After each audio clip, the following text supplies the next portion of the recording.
আসবি আমাদের বলিসনি তো? বললে আমি নিজে গিয়ে নিয়ে আসতাম। না, কিছু আগে থেকে তেমন ঠিক ছিল না। হঠাৎই মনে হলো একটু তোমাদের কাছ থেকে ঘুরে আসি, তাই এলাম। যাক, তবু সংসার থেকে একটু সময় বার করতে পেরেছো তুমি। আমরা তো যাচ্ছিলাম এক্ষুনি তোমার কাছে, সেই আলোচনাই করছিলাম।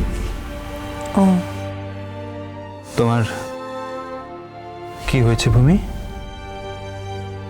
চোখ মুখ এরম কেন? রাতে ভালো করে ঘুমোনি? কেন বাপি? দেখি দেখো, এটা কি? হ্যাঁ, কি করছো নিজের অবস্থা? এরকমভাবে থাকলে তুমি তুমি কতদিন বাঁচবে বলো তো? এই আমি একটা কঠিন অসুখ থেকে ফিরে এলাম তোমাদের জন্যে, আর সেই তুমি যদি অসুস্থ হয়ে তিলে তিলে নিজেকে শেষ করো, মা হয়ে আমি সেটা কি করে মেনে নিই বলো তো? কি করে সহ্য করবো বলো তো? কই, আমার কিছু হয়নি, আমি ভালোই আছি। না, তুমি ভালো নেই। ভালো নেই তুমি ভূমি। শ্বশুর বাড়িতে আবার নতুন কোনো সমস্যা হয়েছে? আমি জানি না ভাবি, আমি কিচ্ছু জানি না। আমি কিছু জানি না ভাবি, আমি কিচ্ছু জানি না ভাবি।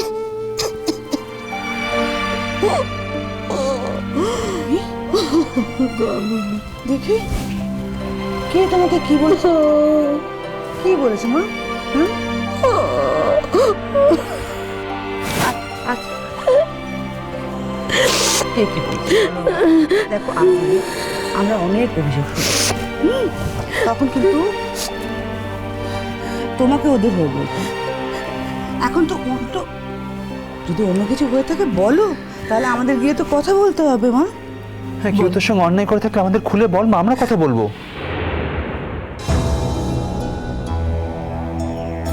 কতবার বলেছি চলে এসো এখানে ভূমি, তুমি চলে এসো। একটা জীবন, বছরের পর বছর তুমি সংসারের ঘানি টেনে যাবে? তুমি আজকের মেয়ে, একটা শিক্ষিত মেয়ে, মোটামুটি নাচটাও জানো না। আমি বলিনি যে তুমি ওদের সাথে কোনো যোগাযোগ রাখবে না বা ওখানে থাকবে না, একথাও বলিনি, কিন্তু সম্পূর্ণটা, জীবনের পুরোটা তুমি ওখানে দিয়ে দিতে পারো না ভূমি? আয় কাছে।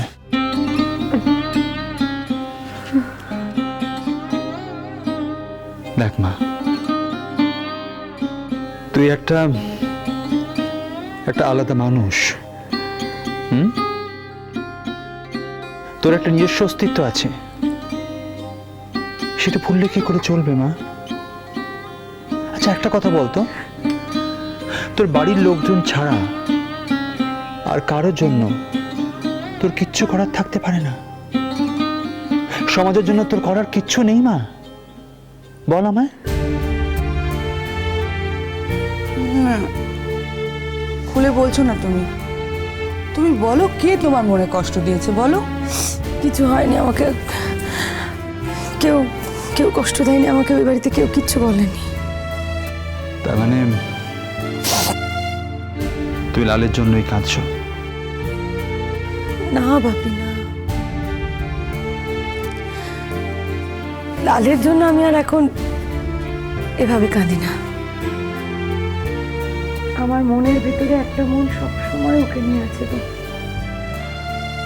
সবসময় ওকে নিয়ে বাঁচে। সেটা আমার ব্যক্তিগত, একান্ত ব্যক্তিগত, এতটাই ব্যক্তিগত যে প্রকাশ্যে আজকাল লালকে নিয়ে কান্নাকাটি করতে আমার বড় সংকোচ হয় ভাবি। ওকে নিয়ে আর আমি এভাবে ভাবি না এখন। বাহ, চমৎকার চমৎকার কথা বলেছিস তো মা। এটাই তো হওয়া উচিত। যে মানুষটা মনের ভেতরে আছে, যে মানুষটা নিজস্ব, তাকে নিয়ে হাসি কান্না শব্দ মনের ভেতরেই হওয়া উচিত। একদম ঠিক বলেছিস। তার সঙ্গে সুখ দুঃখের সমস্ত অনুভূতি তো এখন তো ব্যক্তিগত, সেগুলো নাড়াচাড়া তো মনের ভেতরেই হওয়ার কথা মা। একদম একদম ঠিক বলেছিস তুই। কিন্তু মা, তাহলে তোর এই অবস্থা কেন? কেন এই চোখের জল? তোকে কাঁদতে দেখলে আমাদের যে কষ্ট হয় সেটা বুঝিস না?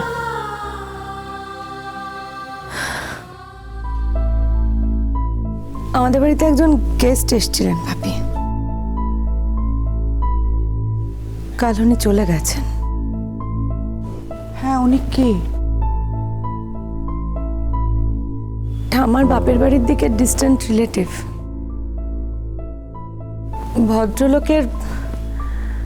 ভদ্রলোকের স্ত্রী দুটো ছোট ছোট বাচ্চা রেখে মারা যান।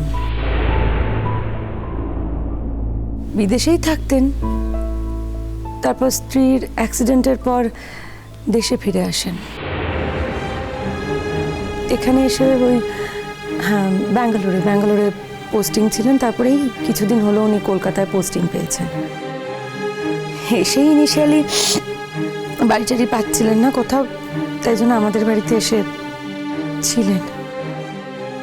ওনার বাচ্চা দুটো প্রথম দিনই জানো তো আমাকে মাম্মা বলে ডেকে উঠেছে, কি জানি কেন।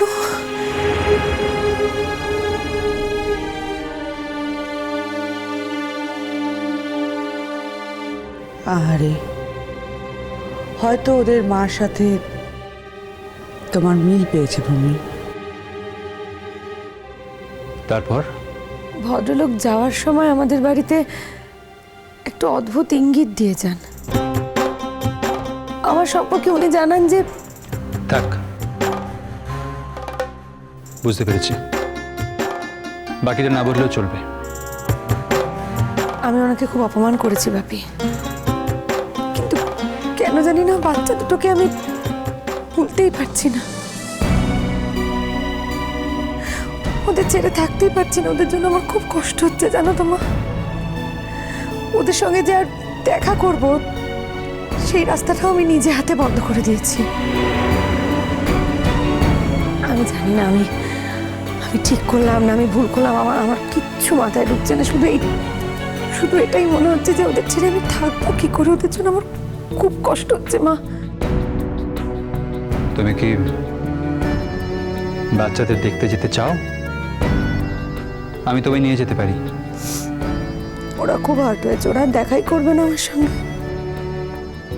তুমি ওদের অত ভালোবাসো, তুমি ওদের কাছে গেলে ওদের মন ঘুরে যাবে।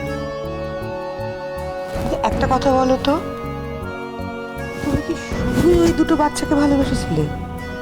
শুধুই ওই দুটো বাচ্চা? তার মানে ভদ্রলোক যখন অমন ইঙ্গিত দিয়েছিলেন তুমি রিঅ্যাক্ট করেছিলে, এখন কি তার জন্য রিপেন্ট করছো? বাপি,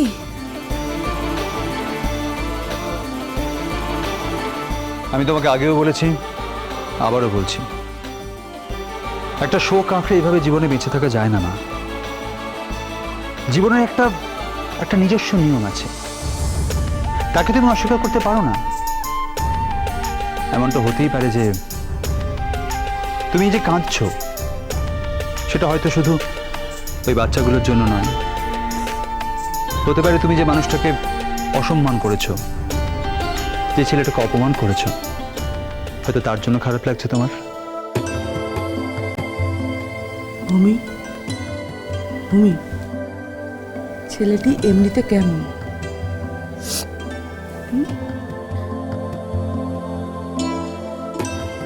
মানুষ হিসেবে ওনার তুলনাই হয় না।